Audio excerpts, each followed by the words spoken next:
Hello foodies, ಇವತ್ತು ನಿಮಗೆ ಪುದೀನ ಚಿಕನ್ ರೋಸ್ಟೆಡ್ ಹೇಗೆ ಮಾಡೋದು ಅಂತ ನೋಡ್ಕೊಂಬರೋಣ ಬನ್ನಿ.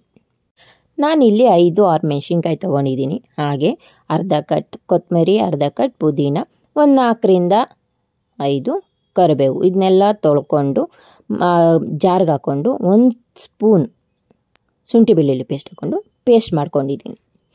ಚೆನ್ನಾಗಿ ಪೇಸ್ಟ್ ಮಾಡ್ಕೊ ನಂತರ ತರಕಾರಿ ಬೇಕು ಅಂದರೆ ತರಕಾರಿನೂ ಮಾಡ್ಕೋಬೋದು. ಇಲ್ಲಿ ನಾನು ಫುಲ್ಲು ಪೇಸ್ಟ್ ಮಾಡ್ಕೊಂಡಿದ್ದೀನಿ. ಇದನ್ನು ಒಂದು ಪಾತ್ರೆಗೆ ಹಾಕೋತಾ ಇದ್ದೀನಿ. ಅದಕ್ಕೆ ಓಂಕಾಳು ಮತ್ತು ಸೋಂಕಾಳು 2 ಹಾಕ್ತಾಯಿದ್ದೀನಿ. ಮತ್ತು ಗರಂ ಮಸಾಲ, ಧನಿಯಾ ಪೌಡರು, ಸ್ವಲ್ಪ ಜೀರಿಗೆ ಪೌಡರು, ಮತ್ತು ರುಚಿಗೆ ತಕ್ಕಷ್ಟು ಉಪ್ಪು ಮತ್ತು ಕಸೂರಿ ಮೇಥಿ ಇಷ್ಟನ್ನು ಹಾಕ್ಕೊತಾ ಇದ್ದೀನಿ. ಹಾಗೆ ಇಲ್ಲಿ ರೆಡ್ ಚಿಲ್ಲಿ ಸೀಡ್ಸ್ ಕೂಡ ಹಾಕ್ತಾಯಿದ್ದೀನಿ. ತುಂಬಾ ಟೇಸ್ಟ್ ಕೊಡುತ್ತೆ. ಅವಾಗವಾಗ ಸ್ಲೈಸಲ್ಲಿ ಒಂದೊಂದು ಬಾಯಿ ಸಿಗ್ತಾಯಿದ್ರೆ ಅದಕ್ಕೆ. ಮತ್ತು ರುಚಿಗೆ ತಕ್ಕಷ್ಟು ಉಪ್ಪು. ಇದಕ್ಕೆ ಒಂದು 7ರಿಂದ 3 ಸ್ಪೂನ್ ಗಟ್ಟಿ ಮೊಸರಿದ್ದರೆ ಇನ್ನೂ ಒಳ್ಳೆಯದು. 3 ಸ್ಪೂನ್ ನಾನು ಹಾಕ್ಕೊಂಡಿದ್ದೀನಿ. ಮೊಸರು ಹಾಕ್ಕೊಂಡು ಚೆನ್ನಾಗಿ ಮಿಕ್ಸ್ ಮಾಡ್ಕೊಳ್ಳೋಣ. ಇದು ನೋಡಿ, ಇವಾಗ ಈ ಥರ ಮಿಕ್ಸ್ ಆಗಿದೆ ಸಾಕು. ಇದಕ್ಕೆ ನಾನು ಈಗ ತೊಳೆದಿರೋ ಅಂತಹ ಚಿಕನ್ನ ಹಾಕೋತಾ ಇದ್ದೀನಿ.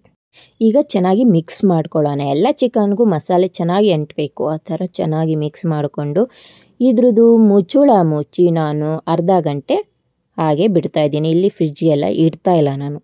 ನಂತರ ನಾನು ಆಲ್ರೆಡಿ ಹಾಕಿದ್ದೀನಿ ಒಂದು ಸಲ. ಈಗ ಅದೇ ಒಂದು ಪ್ಯಾನ್ಗೆ ಇಲ್ಲಿ ನಾನು ಕೊಬ್ಬರಿ ಎಣ್ಣೆ ಯೂಸ್ ಮಾಡ್ತಾಯಿದ್ದೀನಿ.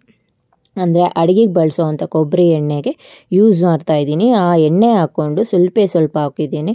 ಅದಕ್ಕೆ ಹಾಕ್ಕೊಂಡು ನಾನು ನೆನೆಸಿರೋ ಅಂಥ ಚಿಕನ್ನ ಹಾಕ್ತಾಯಿದ್ದೀನಿ.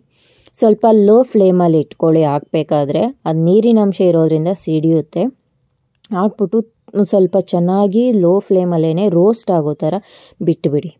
ನೋಡ್ತಾ ಇರ್ಬೋದು ನೀವು ಈ ಕಲ್ಲರ್ ಯಾವ ಥರ ಇದೆ ಅಂತ. ಇಷ್ಟು ಕಲ್ಲರ್ ಬಂದಮೇಲೆ ಕ್ಯಾಪ್ಸಿಕಮ್ಮು ಮತ್ತು ಈರುಳ್ಳಿನ ದಪ್ಪ ಹಚ್ಕೊಂಡು 3/4 ಭಾಗ ಚಿಕನ್ ಬೆಂದಿದೆ ಅನ್ನೋ ಟೈಮಲ್ಲಿ ನೀವು ಹಾಕಿ.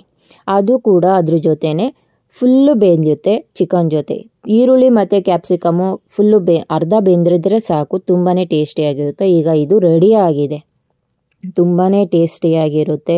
ಒಂದ್ಸಲ ಟ್ರೈ ಮಾಡಿ. ಹಾಗೆ ನನ್ನ ಚಾನಲ್ನ ಸಬ್ಸ್ಕ್ರೈಬ್ ಮಾಡಿಲ್ಲ ಅಂದರೆ ಸಬ್ಸ್ಕ್ರೈಬ್ ಮಾಡಿ. ಹೊಸಬ್ರಾಗಿದ್ದರೆ ಮಾರ್ಕೆಟಿಗೆ ಬೇಗ ಬಂದು ಹೊಸ ರುಚಿ ನೋಡಿ. ಈಗ ರೆಡಿಯಾಗಿದೆ. ಘಮ ಅಂತ ಸ್ಮೆಲ್ ಬರ್ತೈತೆ. ಲಾಸ್ಟಲ್ಲಿ ಸರ್ವಿಂಗ್ ಬೌಲ್ಗೆಲ್ಲ ಹಾಕೊಂಡ್ಮೇಲೆ ಸ್ವಲ್ಪ ನಿಂಬೆಹಣ್ಣಿನ ರಸ ಹಾಕ್ಕೊಂಡು ಅದ್ರ ಮೇಲೆ ಸ್ವಲ್ಪ ಚಾಟ್ ಮಸಾಲ ಇಲ್ಲ ಪೆಪ್ಪರ್ ಪೌಡ್ರು, ಸ್ವಲ್ಪ ಉಪ್ಪು ಸೇರಿಸ್ಕೊಂಡು ಅದ್ರ ಮೇಲೆ ಈರುಳ್ಳಿನ ಸಣ್ಣದಾಗಿ ಹಚ್ಕೊಂಡಿರೋ ಹಾಗೆ ಹಾಕ್ಕೊಂಡು ತಿಂತಾಯಿದ್ರೆ ತುಂಬಾ ರುಚಿಯಾಗಿರುತ್ತೆ. ಈ ರೆಸಿಪೀಸ್ಗಳನ್ನ ನೀವು ಟ್ರೈ ಮಾಡಿದರೆ ಚೆನ್ನಾಗಿ ಬಂದಿದೆಯಾ ಇಲ್ವಾ ಅಂತ ಒಂದು ಕಮೆಂಟ್ ಬಾಕ್ಸಲ್ಲಿ ತಿಳಿಸಿ. ಆದ್ದರಿಂದ ನನಗೆ ತುಂಬಾ ಹೆಲ್ಪ್ ಆಗುತ್ತೆ ನೆಕ್ಸ್ಟ್ ರೆಸಿಪಿ ಜೊತೆ ನಾನು ಬರೋಕ್ಕೆ. ಒಮ್ಮೆ ಟ್ರೈ ಮಾಡಿ. ಈ ರೆಸಿಪಿ ನೀವಂತೂ ತುಂಬಾ ಇಷ್ಟಪಡ್ತೀರಾ.